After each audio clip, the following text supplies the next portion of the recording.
وَإِذَا الْمَوْءُودَةُ سُئِلَتْ، معودہ کا معنی ہے بوجھ کے نیچے دبائی گئی، یہ لفظی معنی ہے اس کا۔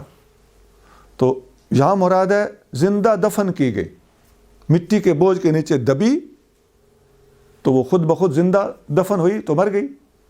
یہ اس لڑکی کا ذکر ہو رہا ہے جو جہالت کے زمانے میں اپنے باپ کے ہاتھوں دفن ہوتی رہیں۔ سئلت اس کا معنی ہے سوال کی گئی، یعنی اس بچی سے، اس بیٹی سے، اس لڑکی سے سوال کیا جائے گا قیامت کے دن، جس کو بوجھ کے نیچے دبا کر زندہ دفن کر دیا گیا تھا۔ سوال کیا ہوگا؟ بِأَيِّ ذَنبٍ قُتِلَتْ، کہ کس گناہ کی وجہ سے یہ قتل کی گئی تھی۔ بِأَيِّ اس کا معنی ہے کس کی وجہ سے، ذنبٍ اس کا معنی ہے گناہ، قُتِلَتْ وہ قتل کی گئی۔ مراد سے یہ ہے کہ لڑکی یا بچی سے پوچھا جائے گا کہ تجھے کس گناہ میں قتل کیا گیا تھا۔ اس بچی کو سرزنش کرنا تو مقصود نہیں ہے، اس کو زندہ دفن کرنے والے اس کے باپ، اس کے رشتہ داروں کی اہانت اور توہین کرنا مقصود ہے کہ اے لڑکی، دنیا میں تیرا فریاد رس کوئی نہیں تھا، یہ لوگ جو چاہتے کرتے رہے اور تجھے اپنے لیے بوجھ سمجھتے تھے، اپنے لیے بے عزتی اور بے غیرتی سمجھتے تھے، تجھے اپنے اوپر مالی بوجھ سمجھتے تھے، تو انہوں نے تیرا جو حشر کیا وہاں تیرا فریاد سننے والا کوئی نہیں تھا۔ آج اللہ نے یہ دن سپیئر کر کے رکھا ہوا تھا اس مقصد کے لیے کہ آج ان لوگوں سے پوچھا جائے گا۔ تو لڑکی سے پوچھنا کہ تو بتا تو کس جرم میں دفن کی گئی تھی، اس میں اشارہ ادھر ہے کہ وہاں اس کی کوئی نہیں سنتا تھا، آج سنی جائے گی۔ بہت سی وجوہات ان لوگوں کے لڑکیوں کو زندہ دفن کرنے کی کتابوں کے اندر مذکور ہیں۔ وہ قبائلی جنگوں میں عورتوں کی حفاظت ناممکن ہوتی تھی یا مشکل ہوتی تھی، یہ وجہ تھی، یا یہ ایک بوجھ ہوتی تھی، اس نے کما کے تو لا کے دینا کچھ نہیں ہوتا تھا، اس کو کھلانا پلانا، رخصت کرنا، شادی کرنا وغیرہ، یہ باپ کی ذمہ داری ہوتی تھی۔ ایک وجہ یہ بھی بتائی جاتی ہے، بعض کتابوں میں لکھی ہے کہ بعض لوگ اس کو عبادت بھی سمجھتے تھے کہ فرشتے اللہ کی بیٹیاں ہیں تو ہم بھی اپنی بیٹیاں اللہ کی بیٹیوں کے ساتھ ملا دیں، وہ ادھر جا کے پہنچ جائیں۔ طرح طرح کے اوٹ پٹانگ نظریات تھے۔ ایک وجہ یہ بھی تھی کہ کہیں ہمارا کوئی داماد نہ بنے اور داماد ہونے کی گالی ہمیں نہ سننی پڑے کہ ہمارا فلاں داماد ہے۔ ایک حدیث میں آتا ہے کہ ایک شخص نبی کریم صلی اللہ علیہ وآلہ وسلم کے پاس آ کر اپنے جہالت کے زمانے کا واقعہ سنانے لگا۔ اس نے کہا کہ میری ایک بیٹی تھی جو مجھ سے بڑی مانوس تھی، بڑی محبت کرتی تھی، جب میں اس کو پکارتا تھا تو وہ دوڑتی دوڑتی میرے پاس آتی تھی۔ ایک روز میں نے اسے بڑے پیار سے بلایا تو میں اس کو اپنے ساتھ لے کے چل پڑا۔ راستے میں ایک کنواں آیا اور میں نے اس کا ہاتھ پکڑا، اسے اس کنویں میں دھکا دے دیا۔ آخری آواز جو میرے کانوں میں پڑی وہ یہ تھی کہ ہائے ابا، ہائے ابا۔ یہ سن کر رسول اللہ صلی اللہ علیہ وسلم رو پڑے اور آپ کے آنسو باقاعدہ گرنے بہنے لگے۔ حاضرین میں سے ایک آدمی نے سوال کیا کہ اے شخص، تو نے حضور کو غمگین کر دیا۔ حضور صلی اللہ علیہ وسلم نے فرمایا اسے مت روکو، جس چیز کا اسے احساس ہے اس کے بارے میں اس کو شرمندہ نہ کرو۔ اب چونکہ یہ توبہ کر چکا ہے، دیکھیے یہاں نبی کریم صلی اللہ علیہ وسلم کی کتنی رحمت ہے کہ شرمندہ ہونے والے کو اگر کوئی دوسرا بندہ احساس دلا رہا ہے تو آپ اس کو بھی منع کر رہے ہیں۔ یہاں سبق ہے ان لوگوں کے لیے جو مختلف اللہ کے پیاروں کے ماضی اور سابقہ وقت کے تانے ان کی توبہ کے بعد دیتے ہیں۔ یہ نہایت بے شرمی کا رویہ ہوتا ہے، ایسا نہیں کرنا چاہیے۔ نبی کریم صلی اللہ علیہ وآلہ وسلم کی یہ حدیث ہمیں اس قسم کے رویہ رکھنے والے لوگوں کے خلاف سبق دے رہی ہے۔ پھر آپ نے اس سے فرمایا اپنا قصہ پھر بیان کرو۔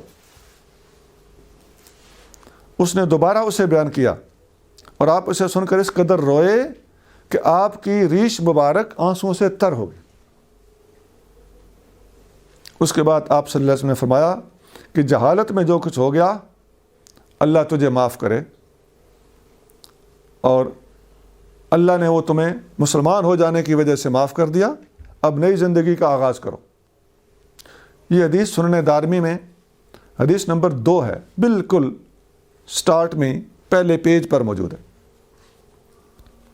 اور آپ جانتے ہیں کہ اس کے برعکس اسلام نے جو بیٹی کو عزت دی ہے وہ پوری دنیا میں ایک مثال ہے۔ بیٹی کو اسلام نے باقاعدہ میراث کے اندر حصہ دیا ہے۔ یہ مسئلہ معلوم ہونا چاہیے کہ بیٹا شریعت اسلامی کے اندر ان لوگوں میں شامل نہیں ہے جن کا حصہ فرض کر دیا گیا۔ بیٹا اسبات میں شامل ہوتا ہے، یہ ایک ٹرمینالوجی ہے میراث کی، اور بیٹی ذوالفروز میں شامل ہوتی ہے۔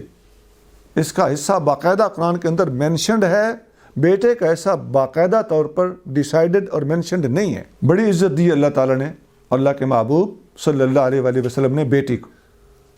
ایک حدیث میں آتا ہے، اما عائشہ صدیقہ رضی اللہ تعالیٰ عنہ فرماتی ہیں، دخلت امرأۃ معہا ابنتان لہا تسأل، میرے پاس ایک عورت آئی، اس کے ساتھ ساتھ 2 بیٹیاں تھیں اس کی چھوٹی چھوٹی، تو وہ بھیک مانگنے والی تھی۔ میرے پاس آئی، فلم تجد عندی شیئا غیر تمرۃ، میرے پاس مجھ سے اس عورت کو کچھ نہ ملا سوائے ایک کھجور کے، میرے پاس کھجور کے سوا تھا کچھ نہیں کہ میں اس کو دیتی، تو میں نے وہ کھجور گھر سے لا کے اس کے ہاتھ پہ رکھ دی۔ فآتیتھا ایہا، میں نے اسے جب کھجور دی، فقسمتھا بین ابنتیہا ولم تاکل منہا، اس نے اس کھجور کے 2 حصے کیے چیر کر، آدھی کھجور ایک بیٹی کو دے دی، آدھی کھجور دوسری بیٹی کو دے دی، اور خود کچھ نہیں کھایا اور چلی گئی۔ ثم قامت فخرجت، اٹھی اور نکل گئی۔ فدخل النبی صلی اللہ علیہ وآلہ وسلم، اتنے میں نبی کریم صلی اللہ علیہ وسلم اوپر سے تشریف لائے۔ فاخبرتہ، اما عائشہ صدیقہ کو یہ واقعہ اتنا دل پہ لگا کہ اما پاک نے نبی پاک علیہ السلام کو یہ بات سنائی۔ فقال، آپ علیہ السلام نے فرمایا، من ابتلی من هذه البنات بشیء کن له سترا من النار، جس بندے کو، جس انسان کو ان بیٹیوں کے ذریعے سے آزمایا گیا، یہ بیٹیاں اس بندے کو جہنم میں جانے سے یوں روکیں گے کہ یہ راستے میں رکاوٹ اور آڑ بن کے کھڑی ہو جائیں۔ یہ حدیث بخاری شریف میں ہے، حدیث نمبر 1418 ہے، 1418۔ ایک اور حدیث میں آتا ہے، انس بن مالک رضی اللہ تعالیٰ عنہ فرماتے ہیں، قال رسول اللہ صلی اللہ علیہ وسلم، کہ رسول اللہ صلی اللہ علیہ وسلم نے فرمایا، من آل جاریتین حتی تبلغا، جس نے 2 بیٹیوں کو پالا حتیٰ کہ وہ بالغ ہو گئیں، جوان ہو گئیں، تو جاء یوم القیامت انا و ہوا مدم اصابعہ، کہ فرمایا میں اور وہ بندہ جس نے 2 بیٹیوں کو پالا ہوگا، قیامت کے دن اس طرح ہوں گے جس طرح یہ 2 انگلیاں ہیں۔ آپ نے 2 انگلیاں جوڑ کر ایسے کر کے اشارہ فرمایا کہ میں وہ بندہ جو 2 بیٹیاں پالے گا اس کے ساتھ اس طرح ہوں گا۔ یہ حدیث مسلم شریف میں 2631 حدیث نمبر ہے۔ ایک اور حدیث میں آتا ہے، جس بندے کی بیٹی ہو اور وہ اپنی بیٹی کو زندہ دفن نہ کرے بلکہ اسے پالے، تو اس کی توہین بھی نہ کرے، اس کو حقارت سے نہ دیکھے، اسے ذلیل نہ کرے، اس کو بیٹی ہونے کی وجہ سے بیٹوں کے مقابلے پر کم تر نہ سمجھے اور بیٹوں کو اس پر ترجیح نہ دے، ولم یوسر ولدہ علیہا، اپنے بیٹے کو بیٹی پر بڑھ کر نہ سمجھے، زیادہ پیار نہ کرے، تو قال یعنی الذکورہ ادخلہ اللہ الجنت، اللہ تعالیٰ ایسے بندے کو جنت میں داخل کرے گا۔ یہ حدیث ابو داؤد میں حدیث نمبر 5146 ہے۔ ایک اور حدیث میں آتا ہے کہ نبی کریم صلی اللہ علیہ وآلہ وسلم نے فرمایا، الا ادلکم علی افضل الصدقۃ، میں تمہیں سب سے افضل صدقہ نہ بتاؤں؟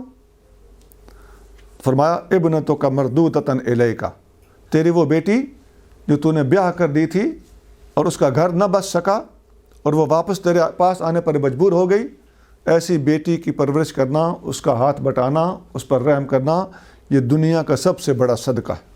یہ حدیث ابن ماجہ میں ہے، حدیث نمبر 3667 ہے۔